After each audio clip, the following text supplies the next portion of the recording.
Sissy Spacek is a kind of revolution in herself.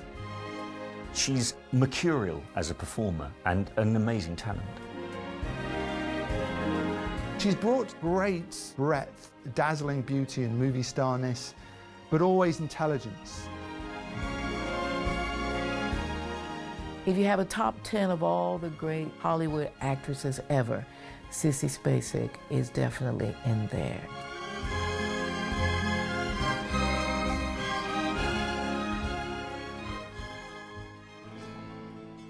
Sissy Spacek is an exquisite actress in the classic American tradition.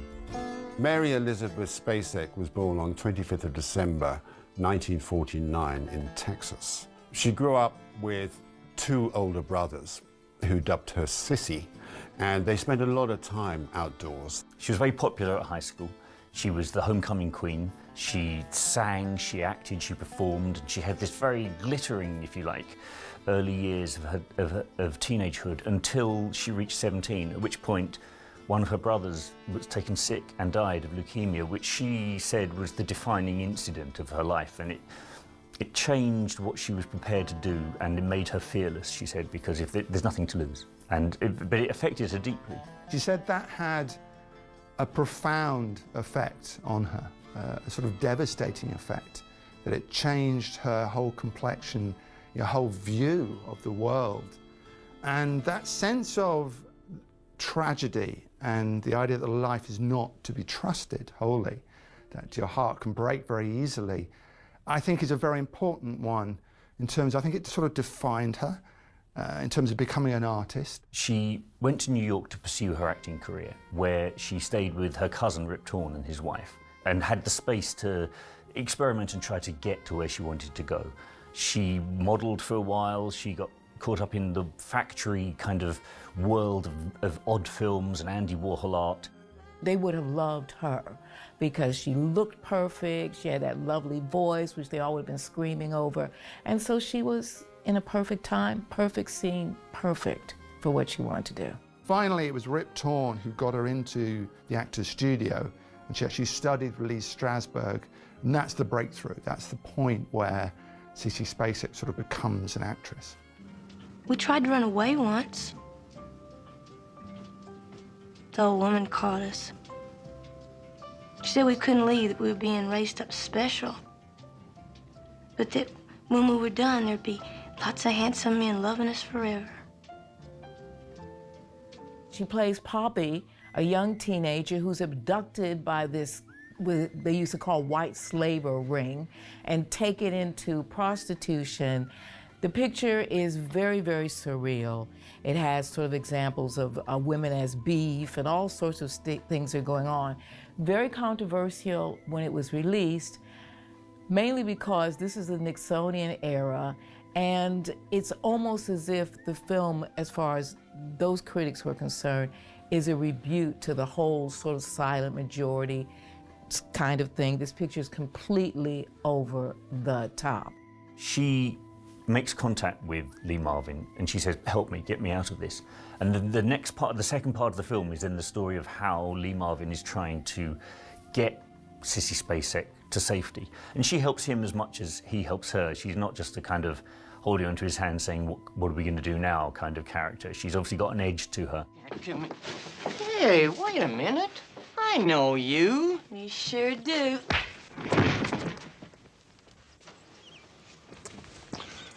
You've got fine style. Glad you think so, Nick. Hi, Daisy, how are you?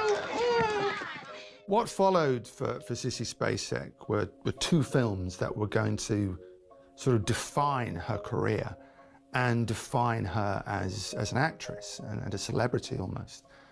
The first one was Badlands, directed by Terrence Malick. You tired? Yeah. Yeah, you look tired. Listen, honey, when all this is over, I'm gonna sit down and buy you a big, thick steak. I don't want steak. Yeah, well, we'll see about it. Hey, look, they're probably gonna blame that on me, too. Bastard. Spacek plays this simple girl who is has a very difficult relationship with her father, because every time he looks at her, he sees his dead wife who died of pneumonia when she was a child. So he's uncomfortable with his own daughter. Into her life comes Martin Sheen, Kit Carruthers, this sort of former Korean soldier who is both dazzling and sort of rather James Dean-like. And Sheen was cast because he looked just like James Dean, but also clearly a psychopath. She falls for him, they start a relationship, and then at a particular point in the film, Kit kills her father, and the two of them set off on the run, trying to fake their own suicide. The course her character takes from being dazzled by this young man, you know, being in awe of him, and he is the kind of the rescuer. He's come and sort of plucked her away from the kind of miserable world she sort of was chained in. Yet she starts to realise it's her moral awakening as the film journeys on, that she must get away from him. What she's already got, and what you can already see, is this combination of innocence and calculation. There's a sort of corrupted innocence about her in this, which is completely compelling. Helicopter. Yeah, He's not gonna take us for any ride either. Come on, let's make a run for the car. I don't want to. Have you got a better idea? I just don't want to go. She was Oscar nominated for Best Actress and BAFTA nominated for Most Promising Newcomer. While on Badlands, Sissy Spacek had met the production designer Jack Fisk, and they got married. They'd fallen into a relationship and got married. In fact, they're still married. And Jack Fisk, I think, would have quite an influence on her career in many respects. I mean, he would direct her, and he would help sort of get her roles. And Jack Fisk it was who sort of joined up with Brian De Palma to adapt Stephen King's Carrie. I've been invited to the prom. Prom? Yeah, the senior prom, you know. Everybody's going. It's that teacher that called, wasn't it? Please see that I'm not like you, Mom. I'm funny. I mean, all the kids think I'm funny. I don't want to be. I want to be normal. I want to start to try and be a whole person before it's too late for me to... Carrie, I think when they were making it, even Spacek said they had no idea what sort of impact it would have. But largely because of De Palma's filming techniques, but mainly because of Spacek's actual central performance, you get a film that actually went mega. It was a huge hit, quite rightly. What's interesting about the story, I think, is it's girls. You know, they are the bullies. It's something King had observed. He said, you know, he'd been a teacher and he had observed these schools, you know, his school. He said it's Darwinian, it's a battle for survival for teenage girls. And that's what he put into the book, and that's what comes out in De Palma's film. Actually, I think De Palma makes a better film than the book is, because he kind of concentrates it on the period of, you know, her sexual awakening to the extraordinary sequence at the end, you know, the prom. It's interesting because Sissy Spacek was a prom queen at her school in Texas, so she finally, the geek, gets to be the prom queen, but it's a joke. Just at her moment of triumph, just at her happiest moment, and she's glowing at this point. So Spacek has gone from this small girl to this glowing queen. The blood falls over her, and then she becomes a demon. And what's so, I think, fantastic, you know, in the control and the performance by Spacek is its pure rage. She doesn't discriminate between those who've helped her and those who've bullied her. She just lashes out at everyone. And I think every teen watching that film, probably everyone watching that film, understood that rage.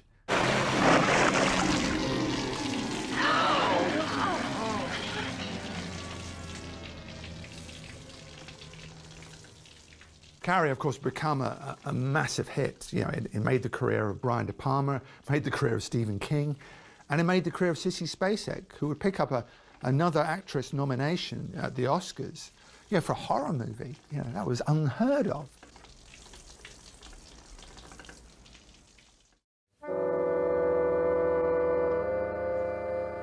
And that's my bed, and that's your bed. This is my bed. Oh, Millie. I love it. I couldn't have imagined it being more perfect. Thanks. You know what? What? You're the most perfect person I ever met. Three Women is a Robert Altman film with Shelley Duvall, Sissy Spacek and Janet Rule as the three women.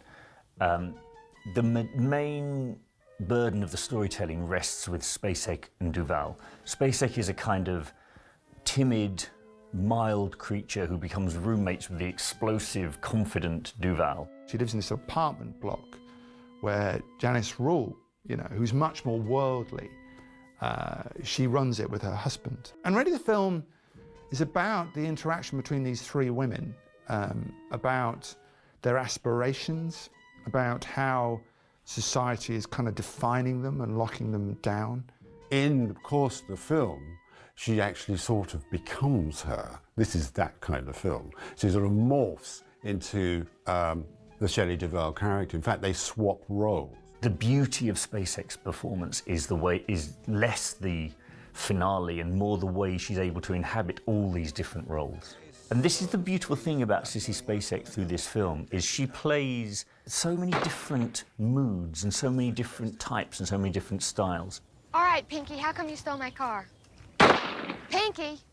I didn't steal your car. I borrowed it. Coal Miner's Daughter, in some senses, I think, epitomizes Sissy Spacek's whole career. It's almost the kind of, you know, the film that does everything that you expect of Sissy Spacek. Be the one who's walking by his side. I love him still, and I guess it shows. The way that I feel as the he goes. Sissy is Loretta Lynn. Tommy Lee Jones is her husband. The whole sort of panoply of country western tragedy and triumph. She plays it absolutely beautifully. She sings it as well, Loretta's songs in Loretta's voice, and she adds her own stuff to it. Sissy Spacek sang the role. At every single note in that film is from her voice. But in order to make it work, she went very deep method and she went on tour with Loretta Lynn to get the way that she breathed and the way that she approached singing each song. When it was made, you know, this Coal Miner's Daughter came as a complete shock. We had no idea that Spacek had that in her. I think it had been forgotten. She'd been a singer and she'd wanted to be a singer, and she came from Texas. You know, she had that in her heart. She knew that world. She's a changeling in many ways. You know, she can become whatever she wants to become. And so when she's Loretta Lynn, you don't recognize her as Sissy Spacek. She doesn't look like the woman who's been in these erratic horror movies. She is a country and western singer at the height of her powers. It's a very strong performance. And Loretta Lynn's life, you know, it's extraordinary. You know, she had, I think, 4 children by the time she was 18. She marries Tommy Lee Jones, and she has this kind of settled Texan life, but the urge to be a singer kind of springs out. And with his encouragement, she goes out and becomes Loretta Lynn, the great performer. The First Lady of Country Music, the Coal Miner's Daughter, Miss Loretta Lynn. Well, I was born a coal miner's daughter in a cabin on a hill in Butcher Holler. There are a lot of biopics of singers, some are more successful than others. I think this film is probably right up there with the very best. It is a revelation. For her outstanding performance, Sissy won the Academy Award for Best Actress. It was my understanding that you had a young friend over here, sailor, I believe. People do talk, Mrs. Longley. And what do they say? Well, they say an experienced woman like yourself is... You mean a divorced woman? A divorced woman like yourself has got no business with some young boy over here. It's nobody's business what I do. Raggedy Man is a Jack Fisk movie with Eric Roberts and Sam Shepard, and of course Sissy Spacek. She plays a divorced woman working in this kind of telephone exchange with her 2 children, and she would have been in those days harassed and harangued because of her marital status. Into her plodding existence comes this sailor on leave, played by Eric Roberts. And it's about a momentary thing. It's about that instant passion and that moment when your life might take an entirely different direction. He'll awaken her sexually, she'll fall into this affair with him, and he will offer her potentially a route out. And that's the question the film asks, you know, will you take it? Yeah, don't be too hard on him, Nita. I can't keep an eye on this switchboard, and them too. If they're in here, they're in yon all over town. Yeah, well, you can't lock them up either. That's no good. They're just kids. I know they're kids, Teddy. They happen to be my kids. I meant what I said. And don't you go telling them anything different. Even though Raggedy Man was a very small film with a small release, it still earned Spacek a Golden Globe nomination. And this was another marker, you know, that she's a significant talent. Ed, all those American officials in Venia were probably involved in the coup. Do you believe that, Terry? Well, I don't... Wait a minute. Why don't you believe me when For I the say simple something? reason that you were married to Charles, it colors your perceptions. Well, you're his damn father. What does that do to your perceptions? Hey, come on. God, whose side are you on? Missing is Costa Gavras' film, 1982, based on a book about a woman and her father-in-law who goes searching for her journalist husband after the coup, the bloody murderous coup against Allende in 1972. At the beginning, Spacek believes in her idealistic husband, and Lemon believes in the American government. He's deeply patriotic, and he can't imagine that anything untoward has happened. He just wants to find his son. And the two of them bicker and debate and argue their way through the early events until gradually the evidence becomes more and more obvious. It's the way that they switch from sort of knowing that he's dead or that he's not going to be found to actually then taking it further and taking it on a crusade to actually expose it, and the, you know, all the bureaucratic sort of walls that they have to hammer down. 2 such wonderful actors, you know, capable of great emotion, you know, and great sort of sensitivity in Spacek and Lemon. Such an unlikely pairing in some respects, totally makes the film work. And he likes to cook corned beef hash with an egg in it. And of course he's a star freak. A what? Star freak. He can point out every constellation up there. Huh. I never knew that. Yeah. Oh, and he loves to make love on Sunday mornings. In fact, he's a regular sex maniac. I really don't want to hear about your bedroom antics. Come on. She is BAFTA, Golden Globe, and Oscar nominated as Best Actress for her performance. We'd come away clean with about $25,000. It's more like 28.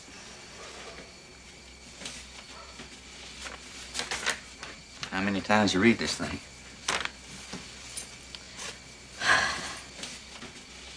Sometimes I just think maybe we'd do better someplace else. Away from the river. I'm not interested. The River is a Mark Rydell movie starring Mel Gibson and Sissy Spacek as a couple who run a small farm on the banks of a river. Scott Glenn is the kind of evil local senator who wants to dam up the river of the title, you know, so he can, you know, earn all this money, and sort of this will obviously dry up their land and leave them devastated. So it's the battle between the small person and, you know, the big, you know, evil conglomerate, you know, through the eyes of Scott Glenn's senator. So a very typical kind of Spacek piece. Spacek draws on her past in rural Texas, and she looks and she has that spirit of the sort of, I don't know, that sort of pioneering rural woman who will actually just keep going for it in spite of the fact that she's got various, you know, obstacles to overcome. There's a strength there that emerges on the screen. Once again, she's nominated as Best Actress in the Golden Globes and the Oscars. I don't want to live in a big fancy house with Joe White. I want to live here with you, but you can't hold back the river with a wife and 2 exhausted kids. Why won't you get any help? I don't need any help. You don't need anybody, do you? Nobody needs anybody else. You stupid goddamn farmer.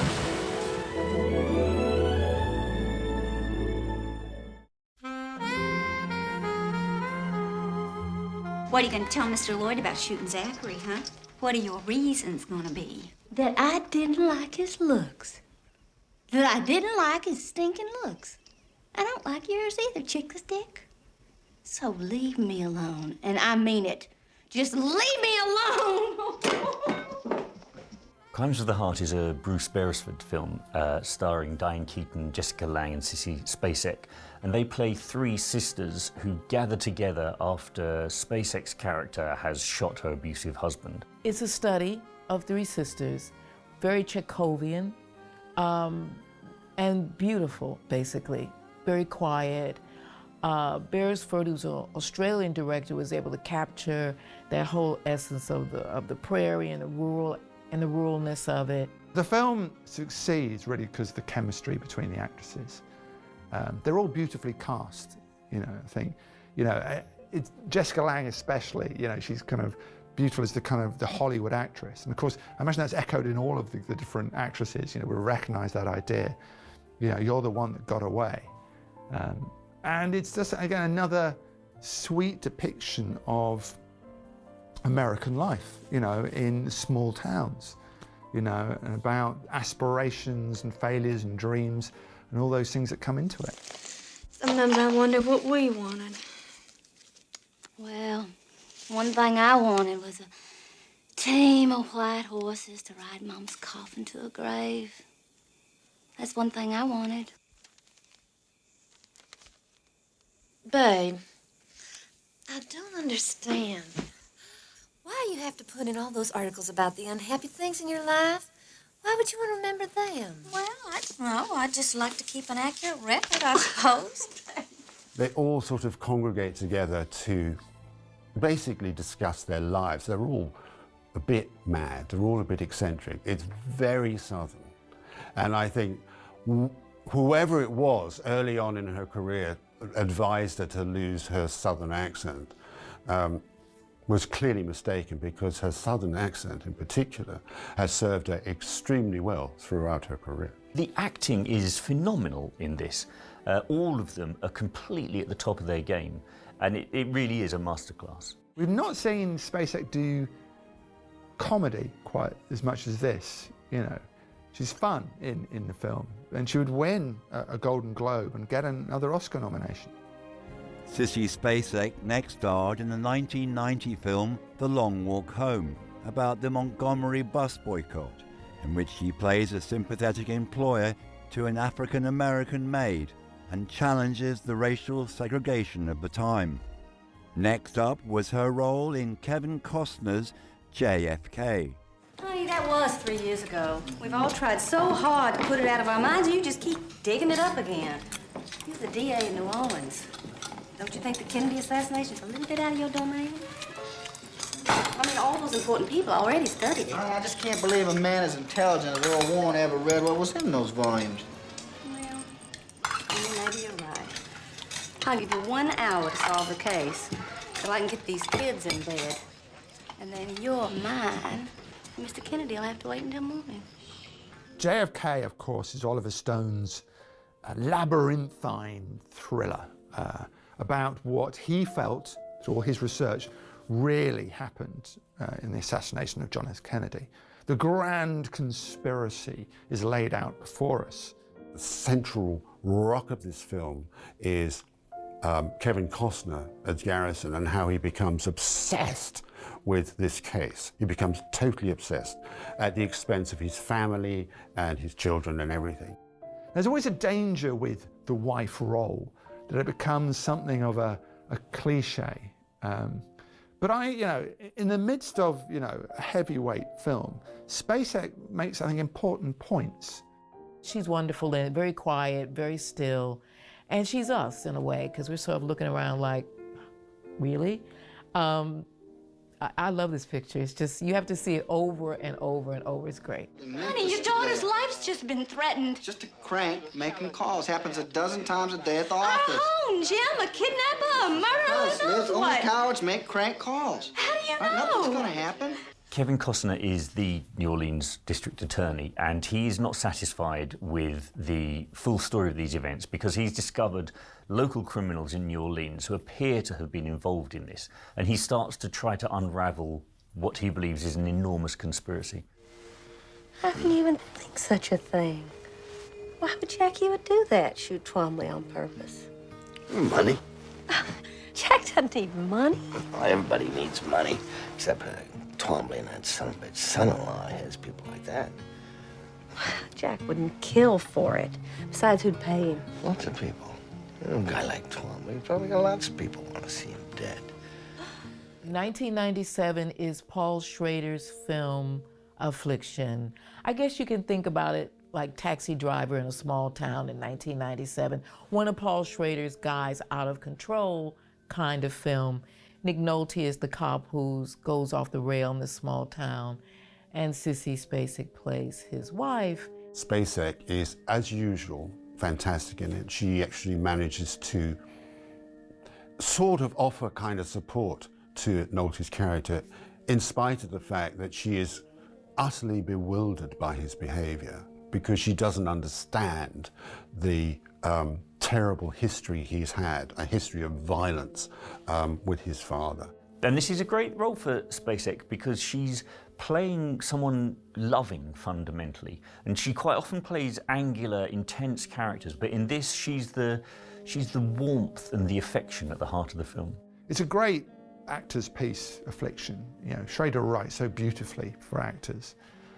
So even a part that's small like hers, you know, the girlfriend, has complications in it, has complexities. You know, it's a complex, dark, you know, shriveled up world in Schrader's eyes, and you know, and she gets that.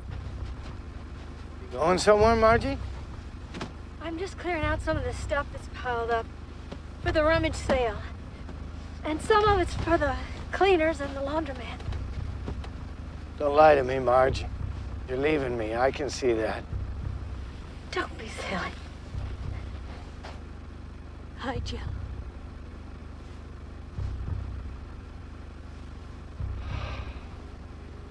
Marge.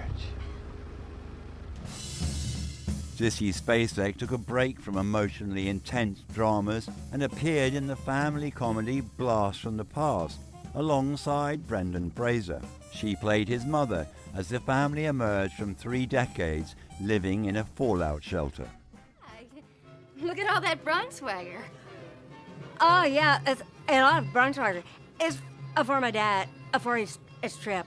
My dad, he's going to Wisconsin. I asked him how he's going to get there, but he won't say nothing. Straight Story is David Lynch's lovely film based on true story about an old man who goes to see his brother, who he hears is dying of cancer, and for whom he hasn't spoken for over 10 years. But as he's lost his driving license, he decides to take the 300-mile journey on a tractor. And Sissy Spacek is his daughter. She's in the film, actually, she's in there for 10 minutes, but in that 10 minutes, she sets everything up, because what we then have is a sort of a series of haphazard encounters along the road, and unless you believe in this guy, then you're not with him. And it's Spacek who allows us to believe in him through the affection she feels for him at the end. She sets everything up. She sort of gives us a kind of curious, sort of dreamlike view of what her father should be doing. She's like a voice from a different David Lynch film who sort of encourages him to go out on this strange voyage, you know, to meet his brother. And she loved working with Lynch, you know. She really changed her idea of films. She thought, suddenly, I'm making an art film, you know, this is different. So while it's a small part, it's very distinctive. And I think for her, it was very fulfilling. David Lynch knew both Sissy Spacek and her husband. He'd known her husband since they were kids, and so it was almost like a family affair, this film. You're going to drive a lawnmower to another state?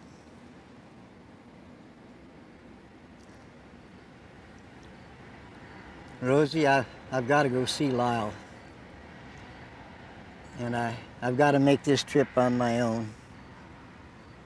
I know you understand.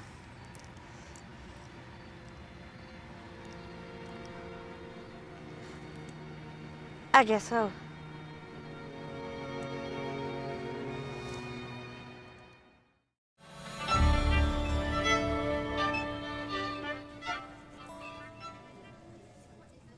The things she said in there. What's the damage? The way this is going, potentially manslaughter. Jesus Christ! He killed our son! It was no accident! Ruth. In the Bedroom stars Sissy Spacek, Tom Wilkinson and Marissa Tomei in the story of a kid who gets involved in a relationship that gets drastically out of hand and eventually dies. Sissy Spacek is his mother, and she goes through a grieving process that's very raw and very intense. It's a very quiet film, but you feel every second of it because it's about your loved one, your only child, gone like that in something really stupid. And so the film is a study in that. She's just terrific because the character is not simple. In fact, you come away not quite fully understanding her, and I think that's brilliant because, you know, minds are like that, you know, and I think she creates such complexity. I asked those idiots to leave and no one budges, not one. What are we supposed to do, make them sandwiches? What are you asking for? What? If you want them to leave, tell them to leave. It's fantastic stuff, very dark, but it's a reminder of just what texture Spacek can bring to character. He beat me more than once, more than lightly. A man needs a job. Wayne beat me because he was out of work, that's what you're saying? I'm just saying, everyone needs a purpose. Your purpose is those kids. Your father's is at mine. And if you take a job up there, what a little shame. North Country is 2005, and it's a fictionalized version of the first successful sexual harassment case in the United States. The film is about a woman who works in a mine and joins the union and tries to get taken seriously.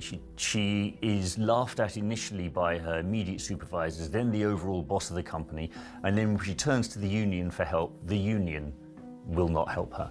Her dad's a coal miner, and she's expecting some support from him, but he doesn't take her seriously. Sissy Spacek is her mother, and she's one of the few people who take her seriously right from the get-go. It's a great role for her because it shows her now in a role where she's a supportive mother of Charlize Theron, and she absolutely sort of delivers full pelt on that. She said Bobby Sharp attacked her at the mine.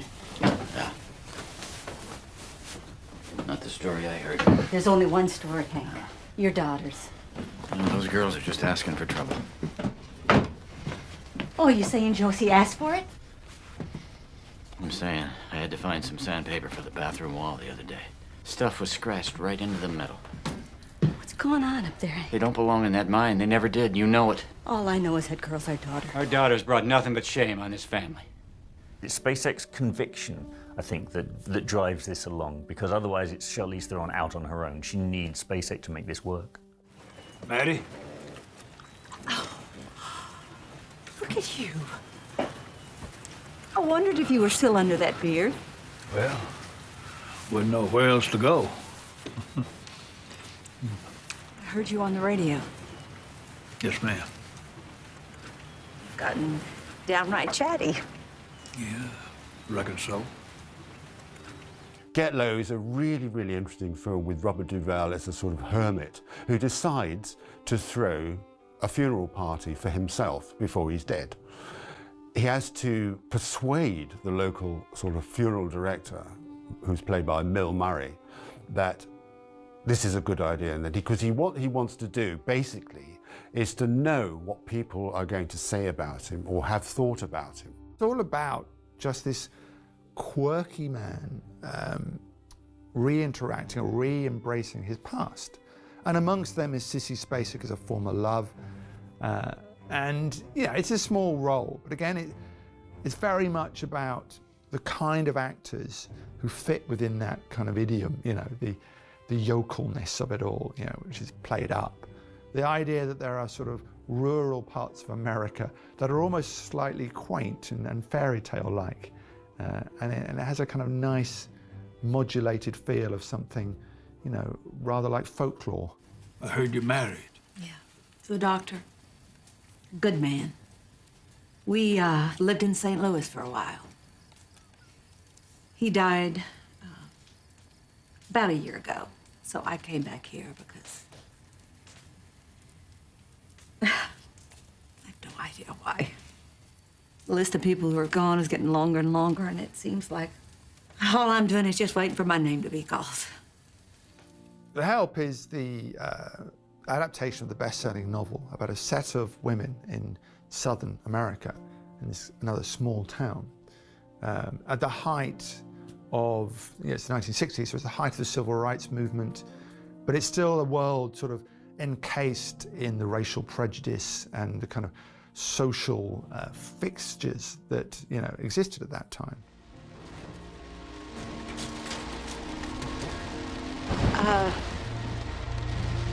Miss Haley. Mm-hmm. Never mind. You go on ahead and use the inside bath, Minnie. It's all right. Oh, for crying out loud, it's just a little rain. She can go on up and get an umbrella from William's study. I believe she was working for me before you dragged us both here. Sissy Spacek is one of many people in it. She doesn't have a huge role, actually.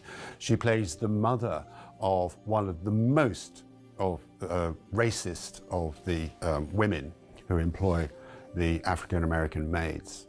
And she basically comes out in support, not of her daughter, but of the maid. And she comes out in the most hysterically funny way. Oh, just come on home with us tonight, Mother. No, thanks. I got a pie to eat. You throw that pie away right now. I spent good money on this pie. I want it just for you. You signed me up?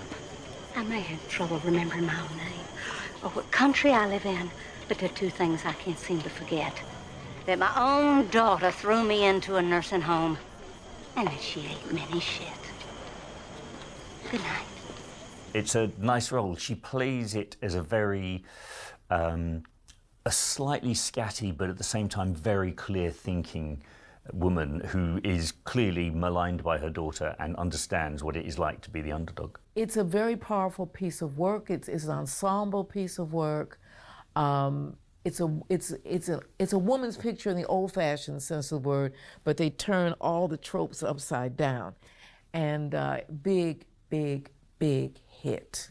So you're a cowgirl who likes stealing cars. What else am I missing? That's pretty much it. I have 3 horses. I live in the country. 3 horses? I love to ride. Yeah. What are their names? The horses? Yeah. Wiley, Clementine, and Dorothy Jean. Dorothy Jean. Sounds like my kind of gal. Dorothy Jean. Do you ride? Me? No, never had. But it's on my list. What list is that? Things I want to do but haven't done yet. Well, you better hurry up. 2018 is The Old Man and the Gun. Robert Redford is the lead, and he plays the old man with his gun who decides to come back. He's an old gunslinger, and he comes back. Very, very nuanced, very lovely picture. It's his swan song, and she plays his love interest. But Spacek is just so good at a real person, you know. You can see why she's attracted to him. You can see that she's starting to understand who he is, and there might be more to him than meets the handsome face. So that it's a very deep, intimate and tender relationship between the two of them. There's a kind of melancholy to it, there's a sense of age and time, but also a really strong sense of love, and they both managed to play all of these things to the fullest of their abilities. It's like watching a masterclass in screen acting. You could watch the two of them in a diner or on a park bench or wherever it happens to be, like for the whole film, and you wouldn't feel that you'd wasted your time. You wouldn't feel, oh, that didn't have much plot. They are so wonderful together. I don't believe a word you say. Probably a good idea. You're not wearing your hearing aid. You're not wearing your hearing aid. I'm sorry, I can't hear you. You're not wearing your... Spacek, to me, is one of those people you have to stop and remind yourself how extraordinary their career has been, you know.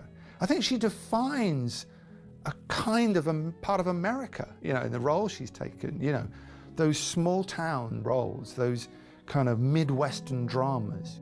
If she only just posed in her movies, and that's all she did, my generation would have loved her because she was totally sort of this rebel beauty. But she is a great actor. When you've got the looks of a sort of porcelain Dresden shepherdess combined with the tensile strength of the pioneering woman, and she looks just like that, then that gives something that is unique. It gives her an inner tension which has served her extremely well all the way through her career.